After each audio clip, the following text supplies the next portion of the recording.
Introduction.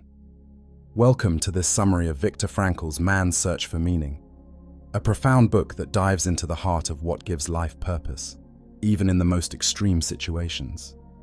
Based on Frankl's experiences as a Holocaust survivor, this book explores how meaning can provide resilience and strength when facing adversity.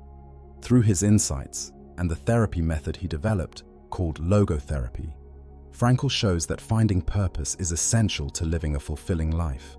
Join me as we break down the key lessons from this transformative book and discover how its wisdom can inspire us today. Part 1. Experiences in a concentration camp. The first part of Man's Search for Meaning is an intensely personal narrative in which Viktor Frankl recounts his experiences as a prisoner in Nazi concentration camps, including Auschwitz. This account is both a harrowing story of survival and a profound exploration of human resilience, which serves as a prelude to his development of logotherapy. Frankl describes the various stages of mental and emotional responses that prisoners experienced, which he categorized into distinct phases. Through these descriptions, he reveals how finding purpose and meaning helped certain prisoners survive even the most inhumane conditions. Section 1. Shock upon arrival. Frankl describes the initial phase of camp life as dominated by shock and disorientation. Upon arrival at the camps, prisoners were immediately subjected to a process of dehumanization. They were stripped of their possessions, shaved of all body hair, and dressed in the same ragged clothes. Each prisoner was assigned a number, reducing them to a statistic. This erasure of personal identity was designed to strip prisoners of their dignity and sense of self. The shock of these conditions created an immediate psychological response. Frankl describes how many prisoners, himself included, initially experienced disbelief and an intense sense of fear. Those who had not previously experienced such brutality were especially susceptible to this reaction. The removal of familiar structures, the separation from loved ones, and the constant threat of death created an environment in which the mind struggled to adjust. As a defense mechanism, prisoners often began to detach emotionally from the horror around them, finding it necessary to survive psychologically. In this state of shock, the instinct to survive took over. Many prisoners who had strong attachments to their former lives were particularly affected as they realized how completely they had lost their freedom. However, Frankl points out that this phase also laid the groundwork for some to begin finding meaning amid suffering. As prisoners adjusted to the brutal conditions, a few discovered small ways to maintain their sense of self, often through mental imagery or a focus on internal resilience. Section 2. Apathy and psychological responses. Following the initial shock, prisoners often entered a phase of more emotional apathy. This numbness served as a psychological defense against the constant abuse, starvation, and brutal labor they faced.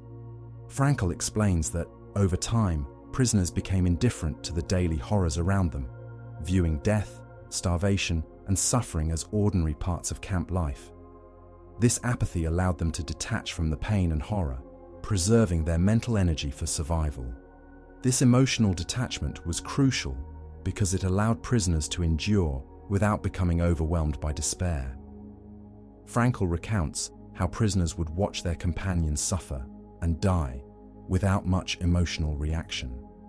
This behavior might seem callous, but it was a necessary adaptation to prevent complete emotional collapse.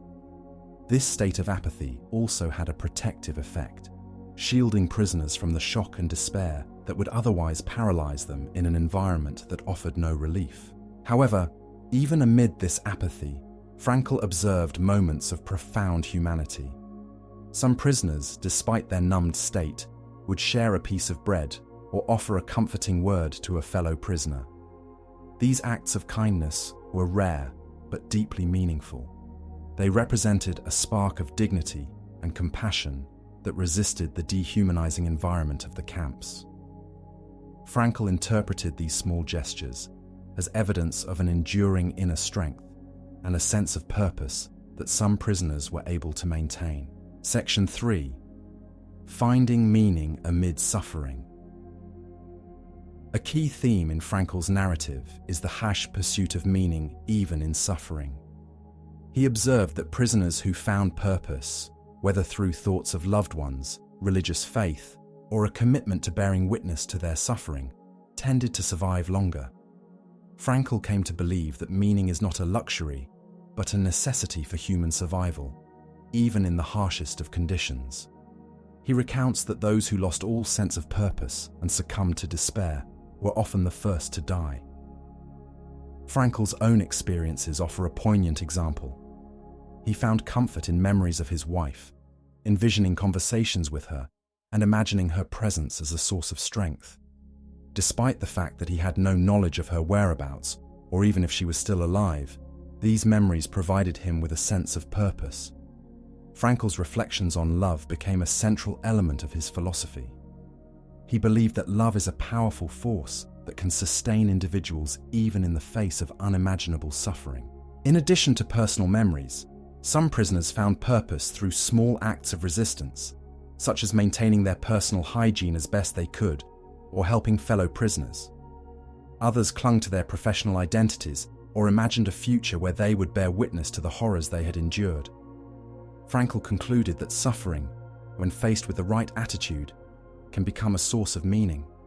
This insight became a cornerstone of his later therapeutic work, as he sought to help individuals find meaning even in difficult circumstances. Section 4. Freedom of choice. One of Frankl's most profound realizations was the concept of inner freedom. The ability to choose one's response to any situation, even in the face of extreme suffering. Despite the oppressive conditions, Frankl observed that prisoners retained the power to decide their internal attitudes. He found that those who maintained an attitude of resilience and hope often coped better than those who succumbed to despair. This freedom to choose one's mental response, even when every physical freedom is taken away, became the foundation of Frankl's philosophy. Frankl himself coped by focusing on a future in which he would lecture on the psychology of camp life. He imagined sharing his experiences and insights with the world, creating a purpose that transcended his current suffering. This practice of mental visualization provided him with a sense of control over his circumstances, reinforcing his belief that attitude plays a critical role in survival. Frankl concluded that, while external conditions can be dire, individuals retain the power to shape their inner lives. This realization became a key component of logotherapy, as Frankl came to believe that meaning could be found through one's chosen response to life's challenges. Part 2. Logotherapy, in a nutshell. The second part of man's search for meaning presents logotherapy, a form of existential analysis that Frankl developed after his experiences in the camps. Logotherapy is based on the premise that the primary motivational force in human beings is the pursuit of meaning.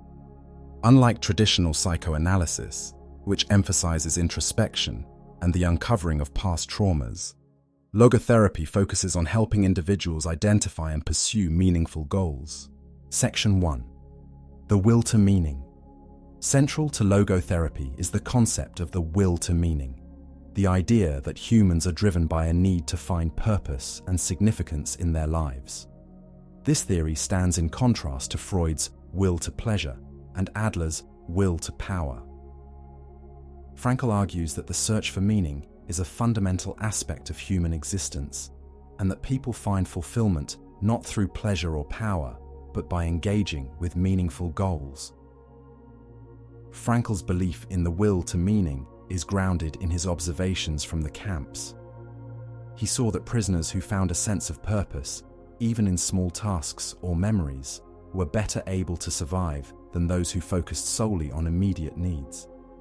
He argues that meaning is not a static goal, but something individuals must actively seek and define for themselves. This view is central to logotherapy, as it encourages people to view life as an opportunity to discover and pursue their unique purpose. In practice, logotherapy helps individuals identify sources of meaning in their lives, often by asking what they can contribute to the world or what values they can embody. Unlike approaches that focus on introspection, logotherapy encourages people to look outward, connecting with the world in meaningful ways. Frankl's belief in the will to meaning suggests that fulfillment arises when people transcend self-centered concerns and engage in purposeful activities. Section 2. Existential frustration and the existential vacuum. Frankl introduces the concept of existential frustration, a sense of dissatisfaction that arises when individuals are unable to find meaning in their lives. In modern society, many people experience what Frankl calls an existential vacuum, a pervasive feeling of emptiness and aimlessness. Traditional sources of meaning, such as religion, community, and family, have become less central in contemporary life, leaving many individuals without a guiding framework. The existential vacuum can manifest as boredom, apathy, or even as destructive behavior, such as addiction or aggression. Frankl argues that much of modern malaise is not caused by external factors, but by a lack of purpose. Without a sense of direction, people may drift through life, feeling unfulfilled. Logotherapy seeks to address this existential frustration by helping people discover a deeper sense of meaning. This search for meaning is challenging, but ultimately rewarding. Frankl emphasizes that meaning cannot be imposed from outside. It must be discovered within each individual's unique circumstances. By embracing responsibility for their lives, individuals can transform the existential vacuum into a source of motivation and fulfillment. Section 3. Finding meaning in life. Frankl outlines 3 primary ways that people can find meaning in their lives. 1. Work and achievement. By engaging in purposeful work or creating something of value, individuals can experience fulfillment. Frankl believes that people find satisfaction not only in what they accomplish, but in the significance that their work holds for them and others. Love and relationships. Frankl argues that love is a powerful source of meaning, as it allows individuals to transcend their own concerns and connect with others on a deep level. Through relationships, people can experience a sense of belonging and a shared purpose. Love, in Frankl's view, is not just an emotion, but an affirmation of the intrinsic worth of others. 3. Facing unavoidable suffering with courage. When suffering is unavoidable, individuals can choose to face it with dignity and courage. By interpreting suffering as part of a larger narrative or purpose, people can transform their pain into a meaningful experience. This approach, though challenging, offers a pathway for resilience, allowing individuals to endure and even grow from adversity. Frankl's emphasis on finding meaning in suffering is perhaps the most unique aspect of logotherapy. He believes that even in situations where life's difficulties cannot be changed, individuals have the freedom to choose their attitude. This capacity to find meaning in suffering is a testament to human resilience and the power of perspective. Section 4. The essence of logotherapy. The final section of Frankl's discussion of logotherapy explores its practical applications. Unlike traditional forms of therapy that emphasize self-examination, logotherapy encourages individuals to focus outward, engaging with the world in meaningful ways. This outward focus allows people to transcend self-centered concerns and discover a sense of purpose. Logotherapy includes specific techniques to help individuals break free from negative thought patterns and embrace a life of purpose. For instance, paradoxical intention is a technique in which patients are encouraged to confront their fears with humor or detachment. This approach helps reduce the power of anxieties and encourages a more positive outlook. Another technique, de-reflection, shifts the patient's focus away from self-absorption, redirecting their attention to meaningful activities and relationships. Through these methods, logotherapy seeks to empower individuals to find meaning and purpose, regardless of their circumstances. By embracing responsibility for their lives and focusing on their unique goals, people can regain a sense of fulfillment and direction. Frankl emphasizes that each person has a unique mission that only they can fulfill, and Logotherapy aims to help them discover and pursue it. Conclusion. Thank you for watching this summary of man's search for meaning. Viktor Frankl's story reminds us that no matter what life throws our way, we have the power to shape our response and find purpose in every moment. Frankl's insights encourage us to seek meaning through our work, our relationships, and even in how we face life's challenges. If you found these ideas inspiring, take a moment to reflect on what gives your life meaning. And if you haven't read this book yet, I highly recommend picking it up for a deeper dive into Frankl's life-changing philosophy. Remember to like, subscribe, and share this video if it resonated with you, and stay tuned for more summaries of powerful books.